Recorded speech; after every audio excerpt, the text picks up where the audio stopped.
ఎవరి డాక్ మహారాజ్ గా బాలయ్య కనిపించబోతున్నాడు. బాబీ తీసుకునే ప్రాజెక్ట్ టైటిల్ తాజాగా ప్రకటించారు. ఈ మేరకు వదిలిన టైటిల్ టీజర్ అదిరిపోయింది. ఇందులో బాలయ్య డాక్ మహారాజ్ గా కనిపించబోతున్నాడు.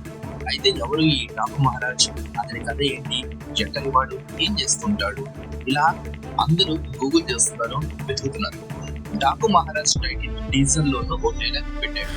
ఇతనికి రాజ్యం లేదు కానీ మహారాజు యుద్ధాలు చేసినట్లుగా చూపిస్తున్నాడు బాబీ. కానీ ఇతను బందిపోటు, దొంగ, నెక్స్ట్ డెకాయిడ్ అని వికీపీడియా చెప్తోంది.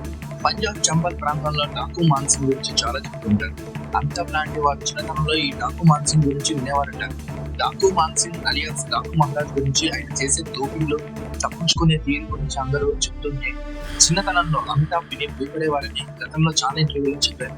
ఇక ఉత్తరాంధ్రలోనూ డాకు మహారాజ్ ఫేమస్ అని తెలుస్తోంది.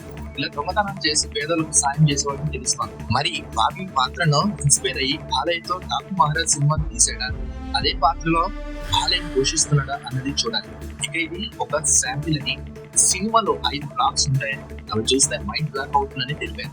ఇంటర్వెల్ సీన్ లో బాలయ్య బాబీని చూస్తే షాక్ అవుతారని తెలిపారు. ఈ కథ వెలుగుని పంచే దేవునిది కాదు, చీకటిని శాసించే రాక్షసుడిది కాదు, రాక్షసులను ఆడించే రావణుడిది కాదు. ఈ కథ రాజ్యం లేకుండా యుద్ధం చేసిన రాజు కథ, గంట గొడ్డలి పట్టిన యమ ధర్మరాజుది, మరణాన్ని వణికించిన మహారాజుది అంటూ బాబీ రాసిన చెప్పిన డైలాగ్స్ అదిరిపోయింది.